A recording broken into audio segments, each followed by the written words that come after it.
the video, leaving the naked N-man in a rather unflattering position, with his eyes closed and his tongue far out of his mouth. Mindy looks beautiful.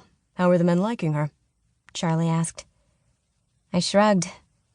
Number 44 looks like he's enjoying himself, don't you think? You don't sound too excited. I just believe we could do better if we developed a new generation of models.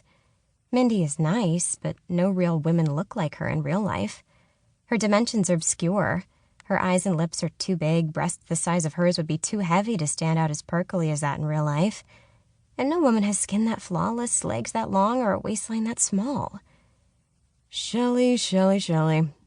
Charlie said in a sing-song voice. We discussed this already. Sex bots aren't supposed to look like real women.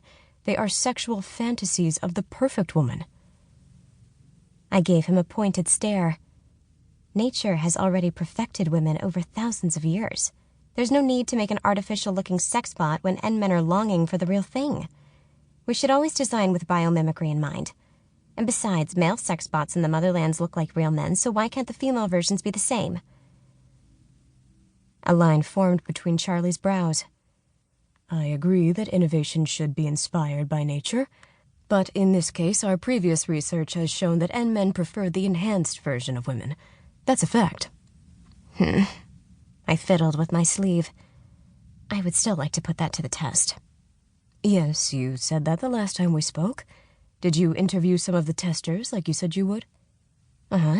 7 so far. And did you follow my safety instructions? Yes, the test subjects never saw me. I used the hostess bot to ask the questions I wanted answers to. Good. I don't like the idea of you being alone up there in the Northlands. You could have done the same work from here with a remote connection.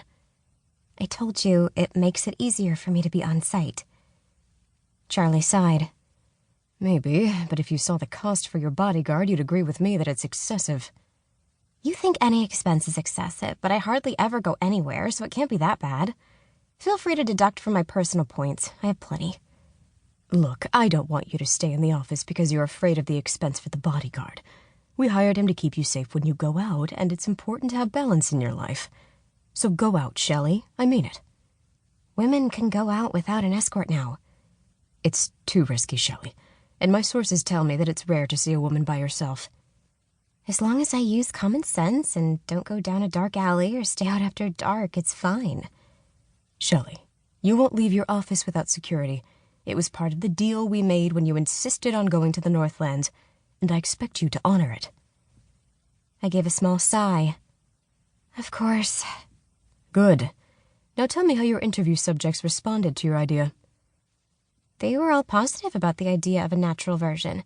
But the problem is that when they were shown pictures of potential models for the robot, each chose a different woman. Well, that just goes to show that tastes differ, and what's ideal for one man isn't ideal for another. Which is why we should find a way to develop affordable robots for each person according to their preferences, tastes, and fetishes. Charlie jerked his head back. I can't believe you just said that. What an enormous waste of resources that would be, a personalized sex bot for each man. He shook his head. That's not the Motlander way. I sighed. I know, but N-men aren't like us. They don't like to share. And since most of the men will never be with a real woman, a robot might be a good alternative to a life companion. Charlie was dressed in a blue sweater with a large pink butterfly printed on the front. It looked soft and comfortable, which were the two main objectives for Motlander fashion. That and the fabrics being produced without harming the environment in any way. With a thoughtful expression, he pointed out, You speak as if it's a must for a man to be paired with a woman to live a fulfilled life. Look around the Motherlands and tell me, how many men do you see that have that desire? You can't compare N-men and Motlander men, I pointed out. You Motlander men are surrounded by women and grow up with mothers. Most N-men never speak to a woman in their lifetime. To them, the embrace of a woman is something they can only dream of. Charlie shifted his balance. That might have been true 10 years ago, but today many are in a relationship. I was so tired of hearing that myth. Crossing my arms, I drummed my fingers on my arms. 500,000 men in relationships might sound like many, but with a population of 10 million, that's only 5%. The Northlands still have 9...